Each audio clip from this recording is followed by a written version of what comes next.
In January 2005, a unique probe was launched into space by NASA. Its mission was to find out where the water came from on Earth. After traveling 270 million kilometers, this probe, called Deep Impact, approached a comet, and many secrets were hidden in this comet that were being searched for the past several centuries.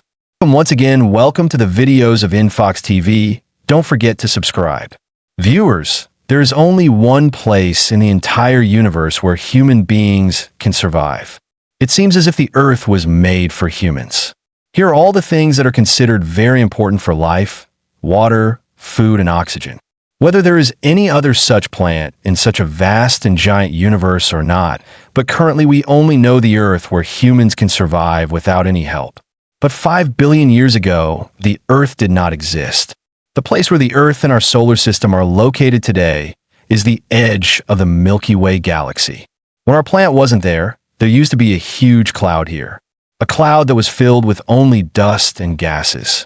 What happened in this cloud that turned it into a planet? The same planet where we live today? This cloud of dust and gases is called a molecular cloud. There were dust particles in this cloud, which also included particles of sand, silicon, and various metals. This cloud was born due to various dead stars. At the beginning of the universe, the stars that burned all their fuel exploded, and due to the explosion, their particles spread throughout the surrounding universe. This is not like the clouds seen in the sky, but it looks like something that was captured with the help of the Hubble Space Telescope. Surprisingly, this cloud was as big as 100 light years. That is, if any light starts traveling from one corner of it, it will take 100 years to reach the other corner of the molecular cloud. In simple terms, this dust cloud was 6 million times larger than the distance between the Sun and the Earth. This is the cloud from which new stars and planets are formed, and the force that creates stars and planets from this cloud is gravity. Yes, it is not the same gravity that would exist in space, but it is generated. In space, two objects connect with each other due to their own gravity or attract each other. The object whose mass is greater will also have greater gravity. The particles of the molecular cloud connected with each other due to this gravity. The larger particles started attracting the smaller particles. These particles started colliding with each other very quickly, and due to this, energy was generated which heated the core of the rotating cloud towards its center. For the next millions of years, this process continued like this, and the core of the molecular cloud got bigger, started spinning faster, and got hotter, and after a while this huge fireball became our sun. The remaining molecular cloud now started rotating around this sun. The particles and gases in it will form the planets of the solar system, life, and the moons that revolve around these planets. But how? It was a mystery, but not anymore. The hypothesis about the formation of stars, that is, the sun, from a molecular cloud was first presented in the 17th centuries by the German philosopher Immanuel Kant and the French scholar Pierre Simon. But at that time, it was just an idea. Then, between 1920 and 1950, when telescopes became quite advanced, astronomers saw with their own eyes many such dust clouds in space in which new stars are born. But it was not possible to see inside these clouds with the help of a telescope. Then, between the 1970s and 1980s, the inventions of radio and infrared telescopes solved this problem. Now it has become possible to see inside these clouds of dust and gases. Astronomers have used infrared telescopes to observe new stars forming inside molecular clouds. This has shown that new stars are born inside molecular clouds, and that the particles left behind by the dust later become planets. But how does this process begin? Many ideas have been floated about it. But then in May 2003, an experiment was conducted on the International Space Station that answered this centuries-old question. Astronaut Don Pettit wanted to experiment with different objects on the ISS to see how they behave in space. He made water bubbles and put dissolvable tablets inside them. He made colored water bubbles and put salt in a plastic bag and spun it. The purpose of these experiments was something else, but their last experiment proved the centuries-old theory that when salt was put in a plastic bag, after a while the salt particles stuck together because in space these particles attract each other. Scientists believe that the small and large particles inside the molecular cloud which were all revolving around the sun in the same direction, joined together like this salt, and this is where plants began to form. About 4.5 billion years ago, particles in the molecular cloud also started to form a cluster. Just like the salt particles in Don Pett's experiment were joining each other. When the size of this cluster became 1 kilometer, that is, the size of a mountain, its own gravity became so great that it started to attract the surrounding particles towards itself. Just like how a vacuum cleaner sucks the dirt into itself. This process continued for the next 3 million years, and 20 plants emerged from the cluster of particles, all of which were revolving around the sun. Now, because these 20 plants had become quite large, their own gravity started to attract each other towards themselves during their orbits, and eventually they started to collide with each other. In each collision, 2 plants combined to form a larger plant. Over time, due to these collisions, where there were originally 20 plants in the solar system, now only a few plants remain, including Venus, Mercury, Mars, and our Earth. But this Earth was not so blue and full of life at that time, but it was very hot like a firestorm due to collagen. Astronomers believe that it took about 30 million years for the Earth to reach this point. At that time, the temperature of the Earth was around 5,000 degrees Celsius, meaning that even if any living thing came here at this point, it would evaporate and disappear in less than a second. Signs of life on the Earth will only recover when its temperature drops. But as long as it was cold, it had to face the biggest threat to its existence. Yes, whenever the rays emanating from the sun enter a plant, they cause a lot of damage to its atmosphere. These solar storms also occur in other planets, and due to this, life is not possible to grow here. No need to go far. Mars, which is a neighboring planet of Earth, has destroyed the chances of life there. But how did Earth cope with these solar storms? The secret is hidden in the Earth's core. When the Earth started forming in the molecular cloud, its temperature increased considerably. This temperature turned the Earth into a fireball. The rocks melted, and the iron and nickel present in them also started falling into the Earth's core. Now, because the weight of iron and nickel is quite high, they started falling into the Earth's core. Geophysicists believe that whenever molten iron is rotated, it creates a magnetic field around itself. Now, because the content of molten iron is high in the Earth's core, only then does it generate a magnetic field, and the effect of this magnetic field in space is called the magnetosphere.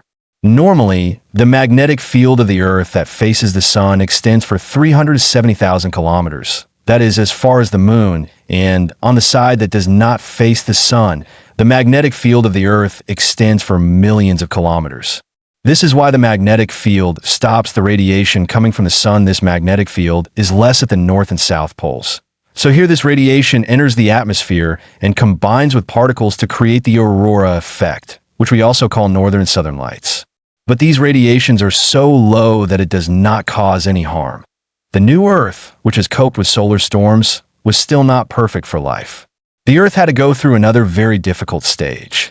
A plant collagen. We have to go back to the 1960s to find out how we humans came to know about this. The United States planned several Apollo missions and sent astronauts to the moon for research. It was previously believed that the moon was a piece of Earth that broke away from Earth for some reason. But when astronomers went to the moon and brought back some rock samples, they found that these rocks did not look like the rocks found on Earth. It seems that these rocks have been burned. Further investigation revealed that the oxygen isotopes present in the moon and Earth rocks are the same, which proves that the moon was originally part of Earth, but it was heated to such an extent that only one thing could have caused such a large amount of heat, and that is the collision of another planet. As Earth was slowly cooling down, another planet began to move towards Earth. This planet was about the size of Mars and was called Theia. When Theia collided with Earth, a lot of energy was released. Earth and the burning pieces of Theia spread into the sky and eventually began to orbit Earth. Over the next thousands of years, these pieces orbiting the Earth continued to coalesce in the same way that particles in a molecular cloud coalesce. And so the moon was born. At first, the moon was very close to the Earth. Experts say that it was 15 times larger than the moon we see now. But it is slowly moving away from the Earth at an average rate of about 1.5 inches. Let's tell you here that Thea's horrific collision with Earth and the formation of the Moon were the two events that led to our existence in this world today. Scientists believe that if these two events had not happened, life on Earth would never have existed. But how? When a Mars-sized planet hit the Earth, it tilted it to one side, tilting it slightly. The Earth, which was previously rotating on its axis, is now tilted at an angle of 23.5 degrees. And this tilt gives the Earth different types of seasons. One full rotation of the Earth represents 1 day, and one full orbit around the Sun represents 1 year. Now, because the Earth is tilted at 23.5 degrees, those months of the year when the northern hemisphere is closer to the Sun are the summer season, and in winter, this part is away from the Sun due to this tilt. The surface of the Earth does not experience the same heat or cold throughout the year. Due to these changing seasons, we get to eat different fruits and vegetables. Different colors can be seen throughout the year, and clean drinking water is available through rivers due to the monsoon rain cycle. Apart from this, ocean waves are also formed due to the formation of the Moon. These waves provide nutrients for marine life. Because if these waves were not there, nutrients in the ocean would only be available in a few sports. But here the question arises that waves in the ocean will only be formed when there is water on Earth, which is the most important for life. Where did water come from on Earth? This has been the biggest mystery for the scientific community. In January 2005, NASA launched a probe called Deep Impact into space. It was sent to a comet called Tempel 1, 270 million kilometers away. A 350-kilogram Cooper impactor was placed in front of this probe, which was supposed to collide with Tempel 1. On July 4, 2005. This impactor collided with the Tempel 1 comet at a speed of 38,000 kilometers per hour and created a huge crater. This impact was captured with the help of radio telescopes on the Deep Impact probe, and what this telescope showed was truly astonishing. The light released due to the impact was analyzed with the help of spectroscopy, and it was found that the inside of Tempel 1 was filled with water in the form of ice. Now it has been proven that there is water inside the comets located far from the Sun in the asteroid belt. But how did these comets leave their orbit and come to Earth? And that too in the number of crores. Experts believe that only the largest planet in our solar system, Jupiter, can do this. Yes, Jupiter is the largest planet in our solar system, and of course its gravity is many times greater than Earth's. And its special feature is that it orbits very close to the asteroid belt.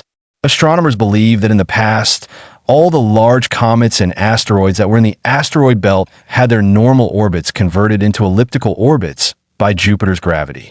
A normal circular orbit is when the asteroids are orbiting in a perfect circle around the Sun. But when Jupiter's gravity attracted them, they left their circular orbit and went into an oval-shaped orbit, which is called an elliptical orbit. At the same time, when they came into the path of Earth, gravity pulled them onto Earth. Geologists believe that water was not on Earth in the beginning, but it came here 50 million years after Earth was formed. But how do we know this? Zircon is a mineral found in rocks, and water is very important for its formation.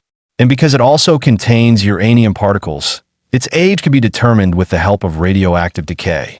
The age of all the zircon samples present on Earth so far has been determined, which shows that they were formed 4 billion years ago.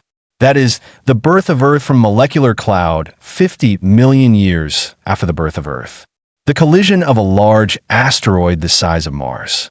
The tilt of Earth and the creation of waves in the ocean due to the Moon. Millions of kilometers away, Jupiter's presence of water on Earth seems to be improving the signs of life. Even the temperature of Earth had dropped significantly to about 100 degrees Celsius. But the most important thing for life was still missing in Earth: oxygen. So now tell me in the comment section how oxygen came into Earth's atmosphere. I hope you will like and share this video of InfoX TV. Thank you very much for your loving comments. I will see you in the next wonderful video.